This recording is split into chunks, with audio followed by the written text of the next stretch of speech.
Hey everyone, today we're talking about how to set up a crazy effective funnel, and this one's really exciting. It's going to start bringing in leads and sales into your business. Now, if you haven't checked me out already, thanks so much for tuning in. I'm Dan Thomas. I make coaching videos every single day that are going to help you be successful through mindset and through business acumen. If that sounds like something that you're interested in, make sure you hit that subscribe button and ring-a-ding-a-ding that bell to get a notification every single day when a new video comes out.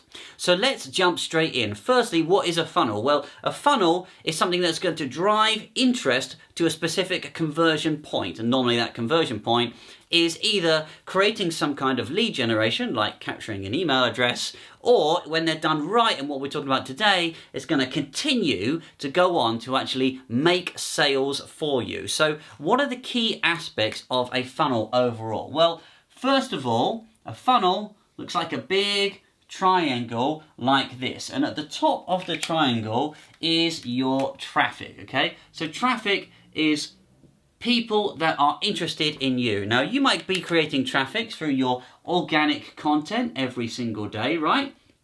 Or you might be creating traffic through being a guest on something, or you might be creating traffic through paid ads. But however you generate that traffic, that is people that are seeing the thing that you are talking about, and they're coming into that funnel and then finding out more about the thing that you are talking about. So the next thing we want to do is we want to take that traffic and do something with it. Now, a lot of people just create content and they create a whole load of good conversation, but they don't bring that conversation to a conversion point, and so nothing ever happens. So the next level is lead generation, right? You've got their attention with the content, with the ads, with the awesome stuff that you're running. Now you want your lead generation, which is about capturing information about them. So generally, you might want to be capturing their email address, for example, so that you can continue the conversation with them. Now, there are 3 C's that I think are really effective for really good lead generation. The first one is a course, the second one is a checklist, and the third one is a challenge, right? So all of these are based on an outcome that they want to achieve, right? Whatever you do, you want to take them from a pain point to a solution, to an outcome that's achieving the thing that they really want to achieve, right?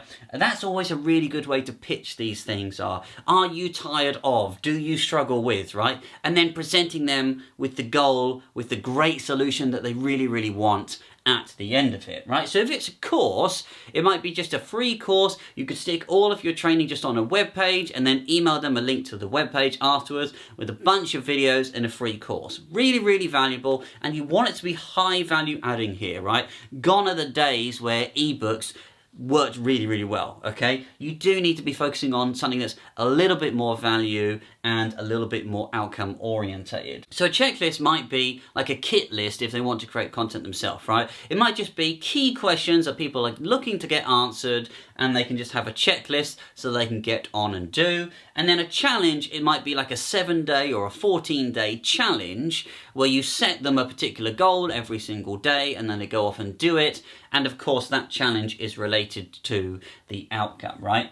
Now, the last thing in this, all of this is based on you eventually getting to a point where you sell them something. So it's really important in your lead gen that this stuff relates to the end product. If you bring them in with lead gen and get them to do a checklist, but that checklist has nothing to do with the product you're going to pitch them at the bottom, it's not going to connect, right? You really want to be adding as much value as possible, because the goal of adding all this value here is they start trusting you. You get seen as an authority in their eyes. They're like, wow, that was really, really helpful. Maybe this person's for real, and I'm quite interested in what they're doing. Because now what we're going to do is we're going to start nurturing them, okay? So nurturing them is when you stay with them and then you send them a series of communications in some way, whether that be emails or maybe that might be even messenger campaigns, right? You're going to stay with them and continue to build trust and build relationship with that person afterwards, right? So you've captured their email address in the lead gen. Now you're going to send them an email every single day for the next 2 weeks, just adding more and more and more value, right? Just piling on the value. And this is where you can start leveraging your existing content. So if you've got a YouTube channel, you can just keep pointing them to awesome YouTube videos, or just write them a blog post and put it in an email, and just keep adding value to them as much as possible. Because the more value you add, the more they're going to see you as an authority, as a trustworthy figure in their eyes. Because eventually what's going to happen, of course, is the sale, right? You're going to pitch them something that they really aren't interested in, right? And you're going to build them up to that as you go. Now, some people might tier out their sales, so they might actually build them up into a small sale. So they might just buy, you know, an extended ebook or an extended video course for like $7 or $37. And then they might try and sell them later on something really significant, like a $1,000 course or something.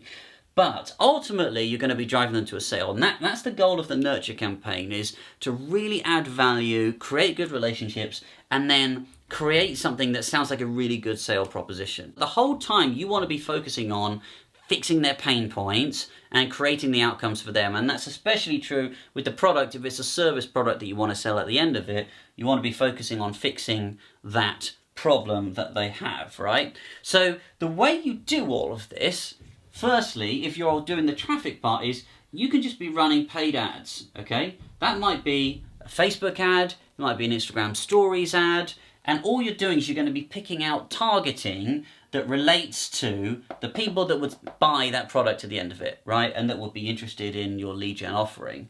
So you're going to start running Facebook ads. And those ads are going to drive traffic to your lead gen page, okay?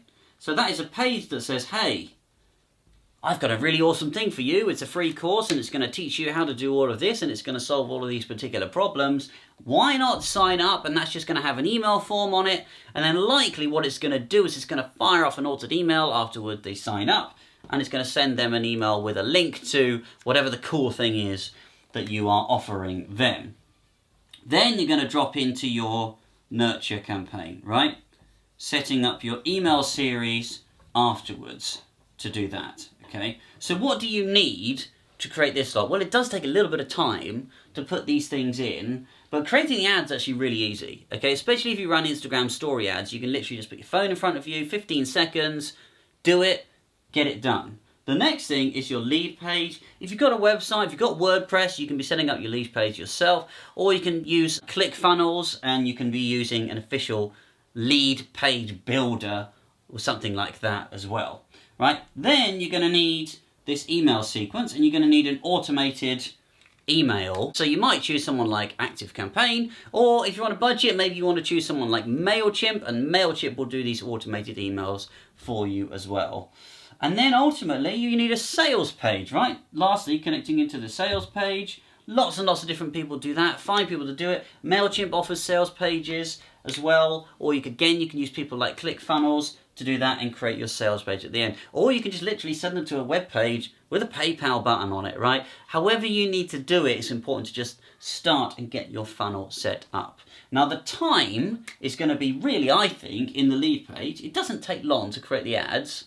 The time is going to be in the lead page and setting up and writing all of these emails, right? But the good news is, throughout this whole thing, what you're going to be doing is at every single stage, you want to be testing out your conversion rates, okay? Your conversion rate is how much people are clicking or buying or doing out of every single stage. Because what you can do is just keep adapting these emails, look at the read receipts for these emails and see which ones people are opening, look at the lead page and see how many people that go to that lead page are actually clicking up for the email, look at the ads and see how many people are clicking through on the ads, and just keep tweaking these as you go. And then the last thing is automation, of course, right? You want to set all of this up so that it runs like clockwork without you. You don't even need to be here and doing stuff, right? And that's why it's so important to use services to connect this stuff together so that you can run it on automation. You're not manually having to manage this process. Once you get it to an automation stage, this thing is going to make you money on autopilot, and then your job is really just scaling this up or creating new funnels and new products to create other different revenue streams overall.